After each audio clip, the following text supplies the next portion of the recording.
এটা আসলে ভোলার মতো না। অনেকের সাথে এর আগেও কথা হয়েছে, অনেকেই হয়তো চিন্তা করছেন যে কেন সেদিন ছেলেটাকে যেতে দিলাম, কেন ওই দিন বাধা দিই নাই, কেন ওকে রেখে দিই নাই কাছে। অনেকের মধ্যেই একটা অপরাধ প্রবণতা কাজ করে। আবার কারো কারো কারো কারো মানসিক অবস্থা এতটাই ভেঙে পড়েছে যে আপনারা দৈনন্দিন যে দিনের কাজগুলো আর করতে ইচ্ছা করে না, যেগুলো আগে ভালো লাগতো সেগুলো কিছু করতে পারতেছেন না।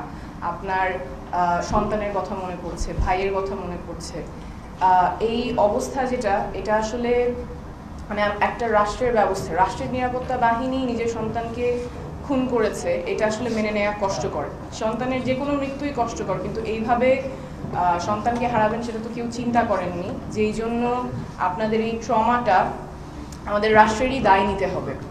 যারা আহত আছে তাদের চিকিৎসার ভারও রাষ্ট্রের। আপনারা যারা সন্তান হারিয়েছেন, যারা শহীদ হয়েছে, সেই পরিবারের পুনর্বাসন সেটাও রাষ্ট্রের দায়িত্ব। আমরা যে কয়বারই সরকারের সাথে কথা বলছি, আমরা যেভাবে পারছি বারবার জানাচ্ছি যাতে আপনাদের নিরাপত্তা, আপনাদের পুনর্বাসন এই দায়টা রাষ্ট্র ভালোভাবে পূরণ করে। এবং আমরা জানি অনেক ক্ষেত্রেই সেটা ব্যর্থ হচ্ছে, দেরি হচ্ছে।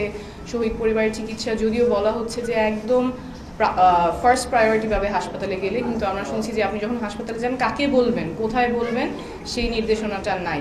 এবং আপনাদের যেই মানসিক অবস্থার বিপর্যয় অনেকের ক্ষেত্রেই হয়েছে, সেই ক্ষেত্রেও আমার মনে হয় রাষ্ট্রীয়ভাবেই এটার একটা উদ্যোগ নেওয়া প্রয়োজন। কারণ আপনাদের এই ট্রমাটা আরও যত দিন যাবে তত আপনাদেরকে এটা আরও স্পষ্ট হয়ে উঠবে। অনেকের ক্ষেত্রেই এটা প্রকট আকারও ধারণ করতে পারে। সেই জন্য আমাদের রাষ্ট্রীয় ব্যবস্থার মাধ্যমেই এটার একটা ব্যবস্থা থাকা উচিত।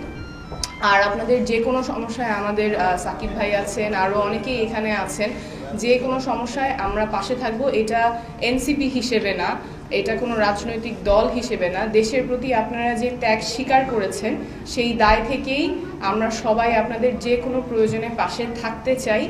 আমরা হয়তো অনেক সময় আমাদের সীমাবদ্ধতা থাকবে, কিন্তু আমাদের একটা ডেডিকেটেড টিম আছে যারা শহীদ এবং আহত পরিবারের খেয়াল রাখবেন।